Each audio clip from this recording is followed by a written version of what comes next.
بھر لیجئے خالی داماں، پا لیجئے فیض رمضان، فیض رمضان، فیض رمضان۔ فیض رمضان میں ایک مرتبہ پھر آپ کو خوش آمدید کہتے ہیں، خیر مقدم کرتے ہیں۔ سیگمنٹ ہے ہمارا تفسیر قرآن کا، لیکن آج بہت خاص مہمان ہمارے ساتھ موجود ہیں، بہت دور سے تشریف لائے ہیں، کنڈ پارہ سے آپ کا تعلق ہے، وہاں اپنی خدمات بھی انجام دے رہے ہیں، جامعہ عربیہ میں اپنے جو کچھ سیکھا ہے، جو کچھ حاصل کیا ہے، وہ دوسروں کو منتقل کرنے کا سفر بھی جاری ہے اور بھی کر لیں گے۔ جامعہ بنوریہ سے بھی آپ کا تعلق رہا ہے۔ ہمارے درمیان موجود ہیں جناب مولانا خلیل احمد عباسی صاحب، السلام علیکم۔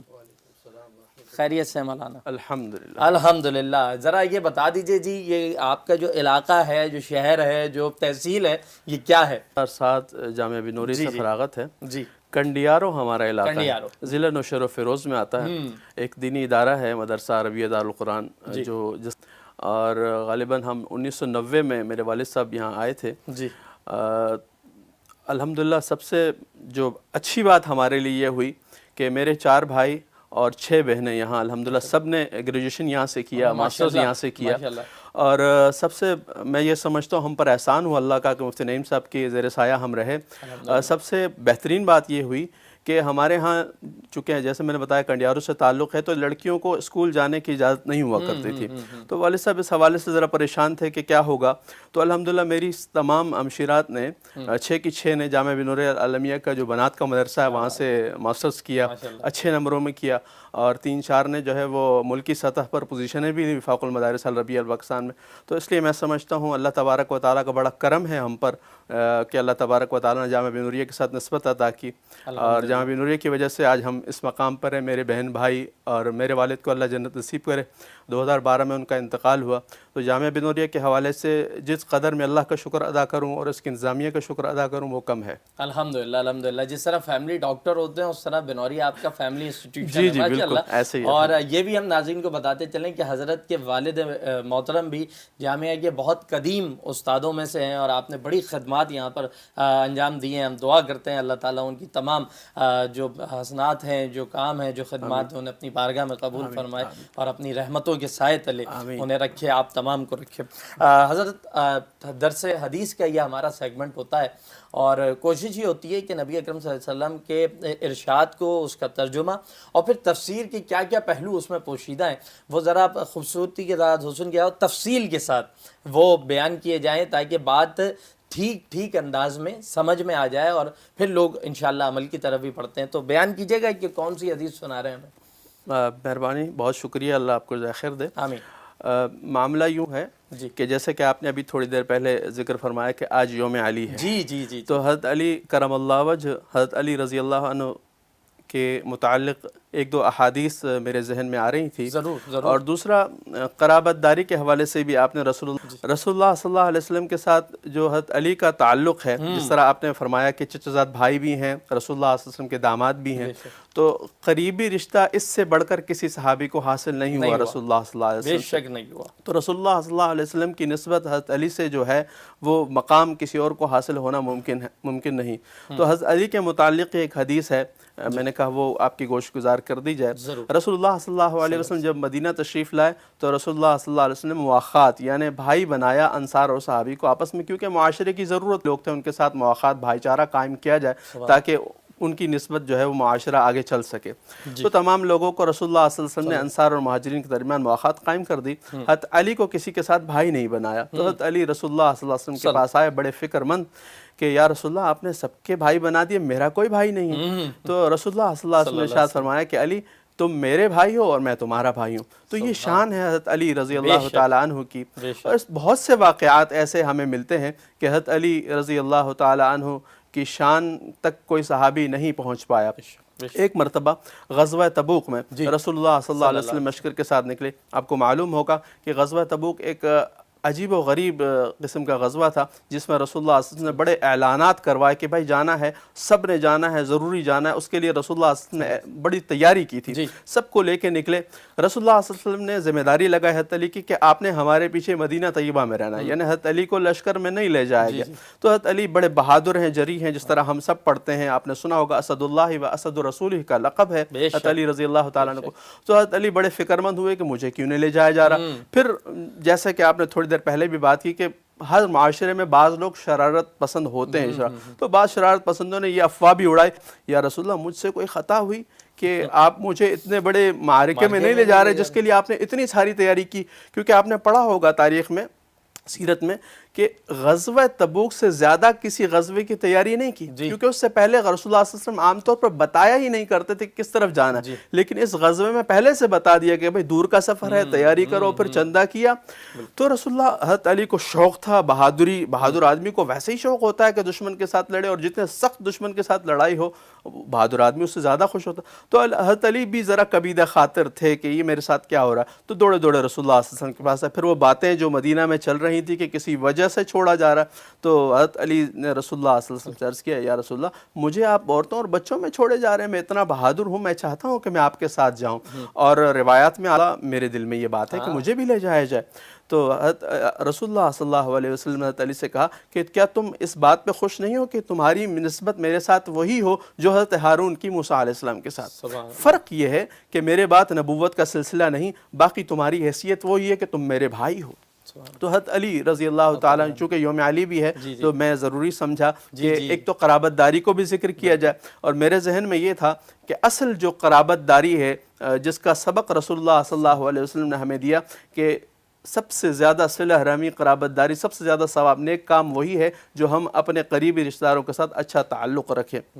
رسول اللہ صلی اللہ علیہ وسلم نے فرمایا کہ جو شخص چاہتا ہے کہ اس کے عمر میں برکت ہو، اس کے رزق میں برکت ہو، اور وہ خوش و خرم رہے، اسے چاہیے کہ اپنے رشتہ داروں کے ساتھ اچھے معاملات کرے۔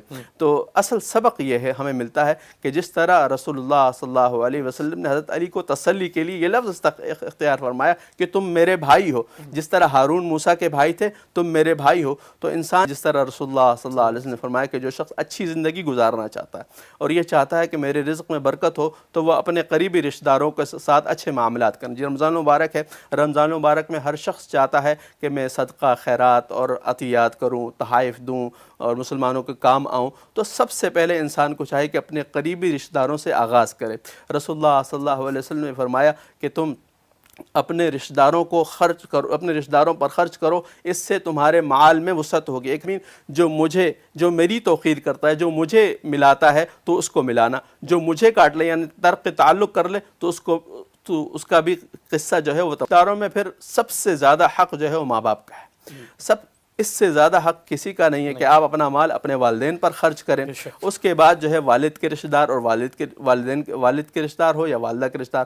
والدہ کے رشتہ دار تو پھر ماموں، ممانیاں وغیرہ، خالات وغیرہ آئیں گی، اور اگر والد کے رشتہ دار تو چچا، پھوپھیاں وغیرہ، کیونکہ یہ وہ لوگ ہیں جن کے ساتھ انسان زندگی گزارتا ہے، اور زندگی گزار کے معاملات کچھ ایسے آ جاتے ہیں جن کی وجہ سے انسان کی طبیعت پر بوجھ آ جاتا ہے۔ پھر انسان اپنی طبیعت کی وجہ سے ان کی طرف توجہ کم کرتا ہے، خیرات مسجد میں دے دیا، محلے کے مدرسے میں دے دیا، یا کہیں اور جا کر دے دیا، وہاں دینا ذرا آسان لگتا ہے، یہاں پر دینا ذرا طبیعت کے خلاف کیونکہ وہ جو باتیں انسان نے گزاری ہوتی ہے کہ فلاں وقت میں پچھلے سال یہ بات ان سے ہو گئی تھی چچا کے ساتھ، یہ بات ہو گئی تھی خالہ کے ساتھ، تو وہ باتیں اپنی جو انا ہے اس کو ایک سائڈ پر رکھ دے اور یہ سوچے کہ میرے رسول صلی اللہ علیہ وسلم مجھے یہ حکم کر گئے کہ میں نے ان کے ساتھ اچھا سلوک کرنا ہے۔ تو اس نیت سے کرے گا تو دو فائدے ہوں گے، ایک تو مسلمانوں کے رشتہ داروں کے ساتھ اچھا برتاؤ کریں، بہترین برتاؤ کریں، جس طرح رسول اللہ صلی اللہ علیہ وسلم نے اپنے رشتہ دار کے ساتھ، یعنی حضرت علی چچا زاد بھائی بھی تھے رسول اللہ صلی اللہ علیہ وسلم کے، دوسرا حضرت علی کو رسول اللہ صلی اللہ علیہ وسلم نے پالا بھی تھا، رسول اللہ صلی اللہ علیہ وسلم نے پرورش کی تھی، چھوٹے سے لے کر رسول اللہ صلی اللہ علیہ وسلم نے ان کو پالا پوسا بڑا کیا، تو وہ ایک قریبی رشتہ تھا، تو اس رشتے کا ہر وقت رسول اللہ صلی اللہ علیہ وسلم نے اظہار کیا۔ ایک موقع پر رسول اللہ صلی اللہ علیہ وسلم نے فرمایا کہ علی مجھ سے اور میں علی سے ہوں، اور مجھ پر جو قرض ہیں وہ رسول اللہ صلی اللہ علیہ وسلم نے رشتہ داری نبھانے کی، قرابت داری نبھانے کی ہم سب کو نصیحت کی ہے، ہم سب کو حکم دیا ہے کہ ہمیں چاہیے کہ سب سے پہلے ہم قریبی رشتہ داروں کا حق ادا کریں۔ بالکل، ماشاءاللہ ماشاءاللہ. اچھا یہ جو جس طرح آپ نے بات کی کہ قریبی رشتہ دار گھر والے، چلے گھر والوں پہ تو انسان خرچ کرتا ہے ماشاءاللہ جی، بڑے کھلے دل سے کرتا ہے، اور بیوی بچے ماں باپ، لیکن جو قریبی رشتہ دار ہیں آپ کے چاچا ماما خالو جو بھی ہیں، یہ فیملیز کے جو فرسٹ ریلیشنز جو بنتے ہیں، ہوتا یہ ہے کہ عمومی طور پر آپ ایک فرد ہے جی، وہ معاشرے میں تو بہت لٹا رہا ہے، بڑے کام کر رہا ہے، بڑے رفائی کام ہے، بڑے فلاحی کام ہے، دنیا اس کی بڑی بڑی واہ واہ ہو رہی ہے، لیکن اصل میں جو آپ کو پتہ ہے کہ آپ کا بھائی اپنے گھر میں بھوکا بیٹھا ہے، اس کے گھر میں 2 وقت کا چولہا نہیں جل رہا، آپ ادھر توجہ نہیں دے رہے، دنیا میں آپ بانٹنے میں لگے ہوئے، اس پہ روشنی ڈالیں. ہاں بالکل ایسا ہے نا جی، کہ ہمیں جس طرح ابھی رمضان مبارک ہے تو ہمیں ہر حال میں انسان کو اللہ کا حکم ماننا ہے. جی تو جیسے میں نے عرض کیا کہ کچھ معاملات ایسے آ جاتے ہیں جس میں دل میں دوریاں ذرا پیدا ہو جاتی ہیں. آپ محلے والے کے ساتھ ملتے ہیں، وہ 5 منٹ جو گزرتے ہوئے السلام علیکم وعلیکم السلام ہو جاتا ہے. مفادات کا ٹکراؤ نہیں، جو رشتہ دار ہیں وہاں مفادات کا ٹکراؤ ہوتا ہے، اور زیادہ زندگی وہاں گزارتا ہے تو انسان کی طبیعت ہے، بعض اوقات طبیعت کے خلاف بات میں دو روکتے ہیں. تو ہمیں سب سے پہلے یہ دیکھنا کہ اللہ کا حکم کیا ہے. جس طرح کوئی شخص اپنا سودا لے کے مارکیٹ میں جاتا ہے تو وہ یہ دیکھتا ہے کہ اس کا ریٹ کہاں زیادہ لگے گا. صدقہ کر رہا ہوں، خیرات کر رہا ہوں، تو میں اگر کسی عام مسلمان کو دیتا ہوں تو مجھے اس کا ریٹ 10% لگے گا، اگر یہی چیز میں اپنے قریبی رشتہ دار کو دیتا ہوں تو ڈبل کر کے مجھے ملے گا. تو یہ سوچ رکھنی چاہیے کہ میرے مولا نے، میرے آقا نے، میرے اللہ نے مجھے یہ حکم کیا ہے کہ میں اگر اپنے بھائی کو دوں گا تو مجھے زیادہ نفع ہوگا، تو زیادہ نفع والی تو یہ سوچ جب بھی رکھیں گے تو انسان جو ہے وہ اس پر عمل کرنا ذرا آسان ہو جائے. انشاءاللہ انشاءاللہ. اور آپ نے بہت خوبصورتی کے ساتھ اس چیز کو وعدہ کیا ہے، کیونکہ اللہ نے جب ایک ضابطہ دے دیا ہے تو حق تو پھر وہی ہے، اس کے علاوہ کوئی چیز حق نہیں ہو سکتی.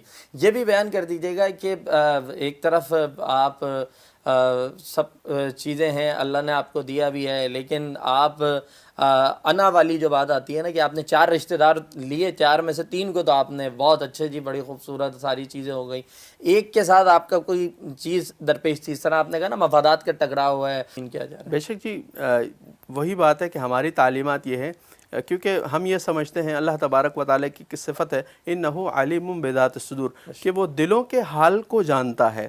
تو جس سے ہم کبیدہ خاطر ہیں، جس سے کوئی واقع، تو سب سے پہلے تو اس کو دینا چاہیے. کہ سب سے پہلے اپنے دل کے اوپر پتھر رکھ کر اللہ کا حکم سمجھتے ہوئے سب سے پہلے اس کے پاس جانا چاہیے کہ بھائی مجھے اللہ کا یہ حکم ہے کہ میں آپ کے ساتھ اچھے معاملات پیش آؤں تاکہ میری آخرت سنور جائے. کیونکہ انسان کو بالآخر اپنے فائدہ سوچنا ہے. تو اگر 3 کو دیا اور 1 کو اس وجہ سے چھوڑ لیے تو بہت بڑا نقصان ہے. تو سب سے پہلے جہاں خطرہ ہے کہ بھئی اگر اس کو نہ ہی دیا تو وہ جو کوٹ ہے خلاف ورزی کر دینی چاہیے، کہ جن کے ساتھ معاملات خراب ہیں تو سب سے پہلے ان کے ساتھ معاملات ٹھیک کریں اور ان کو تحفہ تحائف کر کے ان کے ساتھ دلی طور پر معاملات صاف کر لیں، تاکہ اللہ کے بارگاہ میں انسان کامیاب ہو. کیونکہ قرابت اور رشتہ داری میں تو سب برابر ہیں، انسان کو اس پر خرچ کرے، ہدیہ دے، محبت بڑھائے. ٹھیک ہے. اختتام میں بالکل مختصر سا یہ بتائیے گا کہ یہی ہے کہ پہلے تو رشتہ داروں کے بعد کن کا نمبر ہے اور ان کے بعد کن کا نمبر ہے؟ اس کے ظاہر ہے ہم حدیث پڑھتے رہتے ہیں. رسول اللہ صلی اللہ علیہ وسلم نے فرمایا کہ جبرائیل میرے پاس آئے اور اس نے پڑوسی کے حقوق، جائیداد ہے، مرنے کے بعد شاید پڑوسیوں کو بھی 10-12 روپے یا کچھ حصہ ملنا ہے.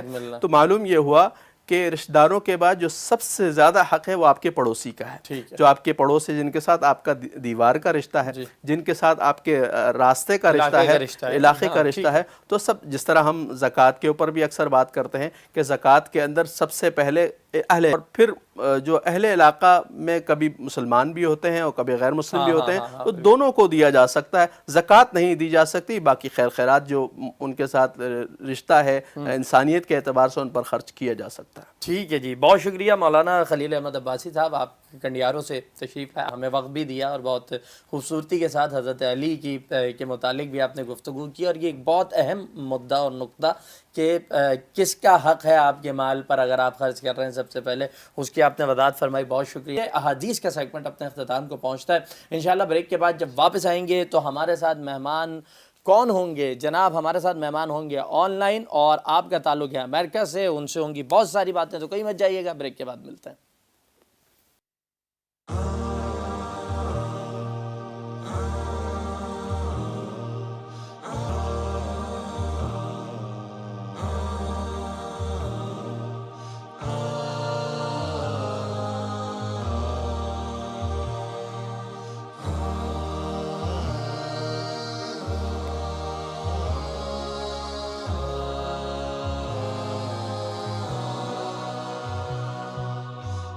لیجئے خالی داماں، پا لیجئے فیض رمضان، فیض رمضان۔